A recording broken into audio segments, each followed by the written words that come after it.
Hello, class. It's Miss Roberts here, and tonight we're going to talk about organizational culture. We'll explore what organizational culture is and how it's developed, and how do members of the organization express myriad of things to each other. Let's begin.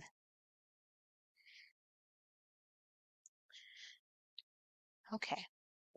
So the general overview of this chapter is we're going to identify key features of organizational communication. We're going to talk about organizational culture, what it is, and guidelines for communicating organizations.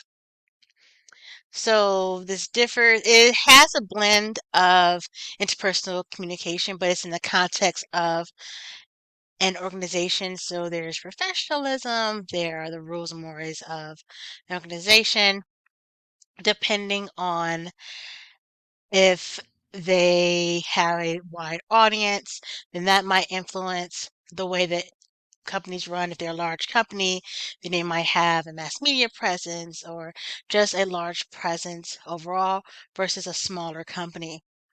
So there is an in-between type of dynamic here when we talk about organizational communication.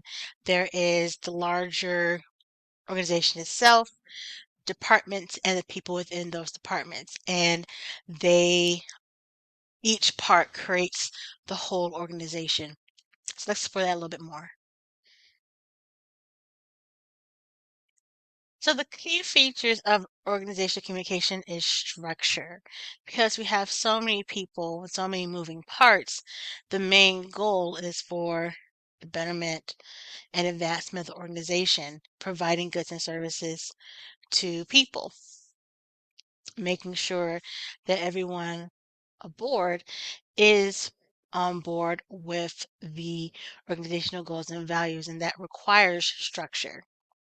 There's also communication networks, hierarchies, and it has having a link to external environments. So, for example, the audiences they serve, the other organizations that the other companies that make the organizations possible. For example, materials, supplies, other human resources, trying to gain employees, trying to gain future employees. Organizations do not happen within its own bubble.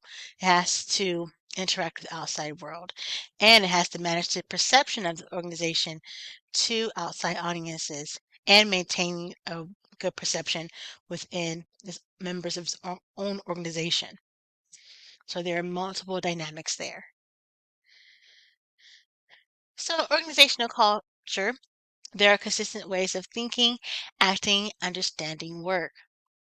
My first job was at Disney World, and that was one of my first deep dives into organizational culture. So if you have worked for Disneyland, or maybe you worked at Disney World in Orlando, for example, there were certain terms, certain codes that wouldn't make sense outside the organization, but make sense within the organization. So, for example, we didn't have customers, we had guests. We didn't wear uniforms, we wore costumes. We weren't employees, we were cast members. So the lingo, the jargon of that organization, and being introduced to Walt Disney, his vision, and how everyone organization were there to make sure that our guests had a magical experience. And the job that I did, I stored clothes and merchandise in the World of Disney store. The Orlando location, there's a location in Anaheim as well. I was at the the Orlando location. But even when I was stocking clothes and stocking merchandise, I felt as a teenager that I was a part of this larger organizational vision, which is a part of the Walt Disney organizational culture.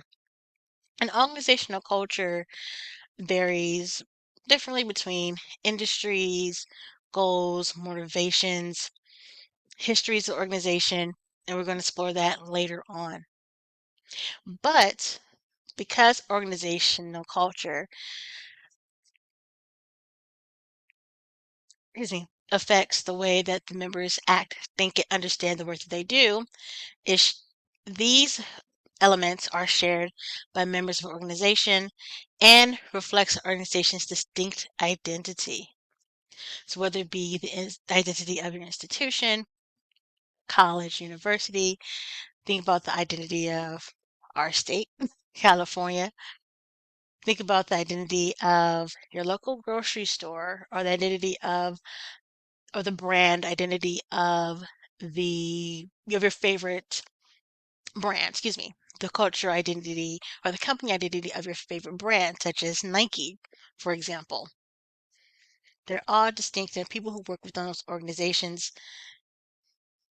understand the way the organization thinks, acts, and understands the work that they do. So let's talk about the cultural alignment framework. So when we think of the different types of values that organization may have, it runs on a spectrum. And these are some of the examples of some of the goals, some of the purposes, and some of the values that an organization can have and to what degree. Notice in this chart, there are four main categories: flexibility, interdependence,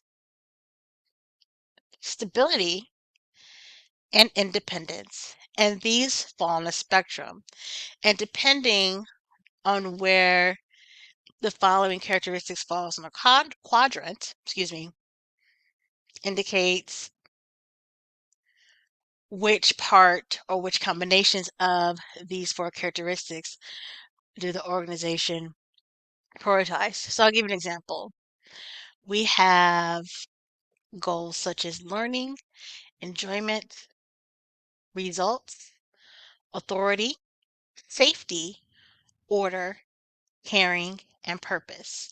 So depending on what the organization does, the purpose of the organization, the goals of the organization, the publics that the organization serves, it can fall on the spectrum. So for example, if an organization values flexibility and dependence, then it focuses on learning, whether the goal might be a educational institution, or it may be a company that focuses on learning for different companies or instructional design or curriculum design for organizations, but that might be one of their main values. Or it might be a company that invests in their members to learn and to grow in the company. If the organization prioritizes stability and interdependence, then they may be safety oriented. So it might be law enforcement or security, or a company that deals with defense or deals with products that helps people feel safe, such as alarm companies or people who manufacture pepper spray. That company culture is going to differ because their goals and the purposes of their products or the people that they serve differ. Then maybe you have flexibility and interdependence. So you might go belong to a caring field. This might be for counselors or people in groups or people that care or people who are in the health field. They're interdependent in the group, might provide some flexibility, but is for serving others. Versus the opposite end of that spectrum, they offer flexibility, but they value they value enjoyment. They might be in the entertainment field, and their values of the company reflect that. So the cultural alignment framework is pretty interesting because many companies can fall on different parts of the spectrum depending on what they're about, what their values are, and the goals of that organization. So let me move myself a little bit over here. So how is organizational culture and communication shared throughout organizations? Well, here are some ways. Vocabularies can be one. So, for example, hierarchical language. So, these are vocabularies that designate status. So, for example, CEO, president, vice president, manager, employee. In these languages or in these certain terms, it lets you know the person's place and role in the organization. Then we have masculine language. So, why do we think about gender when we think about the vocabulary of corporate culture or organizational culture rather? So organizations that are traditionally male dominated use language that reflect male interests and experiences. So for example, they may use jargon that is sports related or use jargon that is about efficiency versus the nurturing side of the organizational goals and values.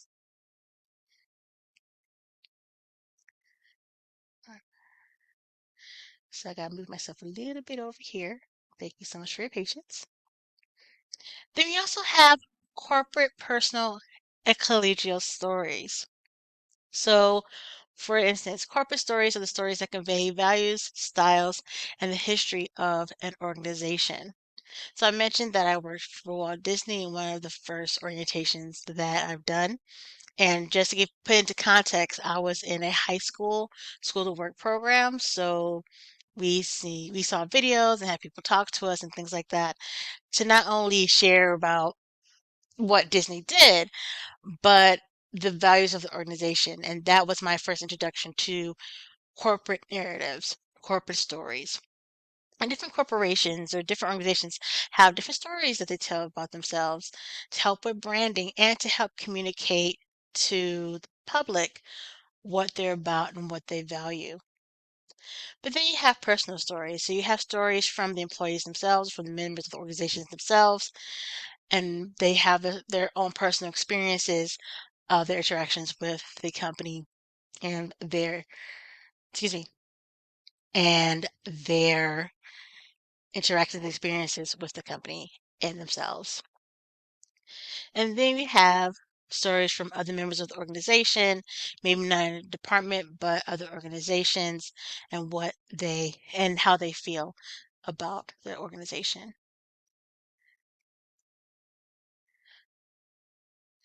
Next, we have right. So here are some other ways that organizations communicate and contain the story about themselves and how they interact with each other. So rites are dramatic and planned sets of activities that bring together aspects of cultural identity to a single event. So these are events that organizations bring together to bring the members of the organization together. So first, there's some rites of passage that are used to mark movement from different levels of organization. So we talked about hierarchy in the previous slides. You might have a promotion ceremony or a ceremony saying, hey, you worked 10 to 15, 20 years in the organization. And we have a ceremony to mark that rite of passage in the organization.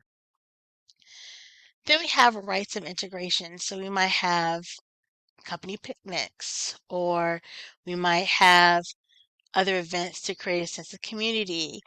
We might have a day dedicated to the employees or dedicated to certain departments, such as Executive Assistant Day or CEO Day, whichever. But these particular events create a sense of community and oneness within the organization. Then we have enhancement rights. It praises individuals that embodies the organization's goals. So this might be your award ceremonies, if you will. It rewards people for aligning with the company goals. Then we have renewal rights, revitalization and modernization of an organization. So in order for an organization to evolve, it has to make an effort to evolve and grow with its members and its structure. So you might have remodeling of the space. You might have introduction of new technologies, new rules. new employees to make sure that we keep the company organization new and fresh and competitive. And then finally, conflict resolution rights. Methods for dealing with differences and discord. Organizations contain people, and people sometimes bring conflict. However, with these particular rights, such as conflict resolution, mediation, dealing with human resources, and rules in order to deal with certain types of conflict, discord, will fall under these categories.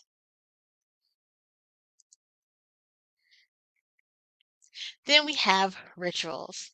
These occur regularly, familiar, and they are routine in the organization. So within our jobs or within our organizations, we have personal routines. So these are routines that people use to express their organizational identity. So for example, you might have a favorite t-shirt with the logo, excuse me, a favorite jacket with the logo of the organization, or a favorite mug with the logo of the organization. Or you can think about the personal ritual of saying hi to certain people in the office, maintaining those bonds, but they become ritual to you. Then we have social rituals, which are the standard performances that affirm relationships between members of the organization. We have get-togethers. You might have organizational friendships, and people in the organization are brought together with things they do. They might go out to lunch with each other.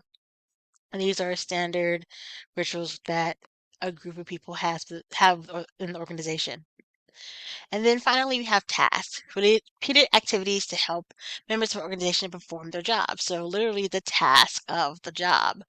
What do you do when you enter the organization? What are your tasks throughout the day? What are some of the tasks you have to complete? What are the jobs you have to do? So these three rituals can encompass the day-to-day experience of a member or employee of an organization.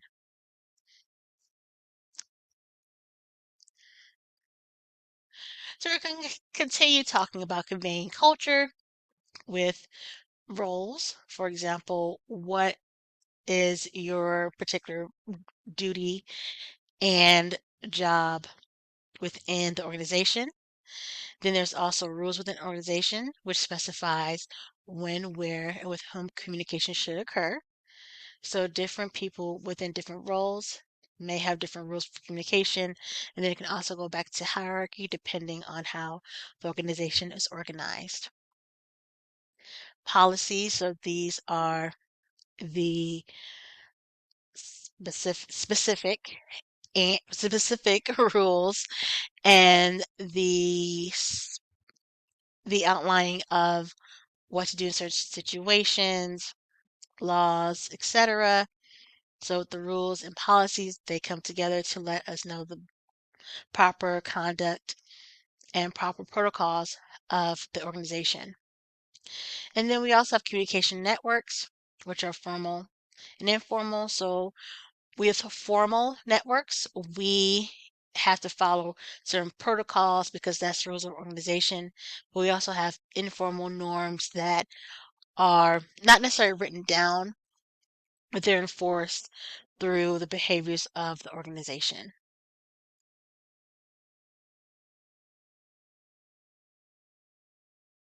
So how does digital media play a role? Because digital media plays a role in everything. With the rise of digital media, we can increase productivity and efficiency. We're also more connected to our jobs more than ever via email, via Teams, Zoom, and digital media, especially of recent years, revolutionized how we work. For example, we have work from home jobs, hybrid jobs, which has opened up a world for people who might not be able to participate in the traditional workforce. They're able to have a place in an organization with these new digital tools. Which leads me to the second point, that technology increase in organizational flexibility. So say if someone needs to work from home or someone needs to use digital media to make a task more efficient than it would face to face. It does increase that flexibility for the employees or organizational members alike. It can enlarge the range of contact. So think about a social media platform like LinkedIn. LinkedIn is a really good platform to connect with people and organizations of jobs that you may want to join, or you can connect directly to someone who works in the field that you want to work in. But a platform like LinkedIn and others can enlarge the range of contacts that you might not have within your organization or with even your city. And then finally, social media can be a powerful distraction from work, which can be a good thing or a bad thing. You want to make sure that you aren't using social media while you're at work unless you're the social media manager, so that's okay as long as it's dealing with organizational business. But just make sure to be careful that social media doesn't distract you from what you need to do. Sec-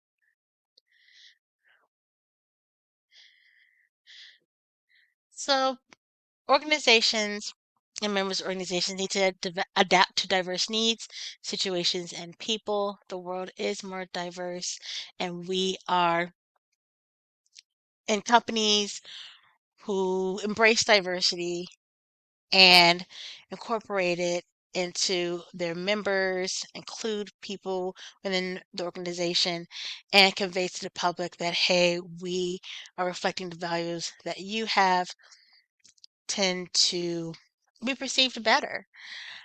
You can expect to move in and out of teams depending on the job that you have, and maybe move in and out of organizations as well.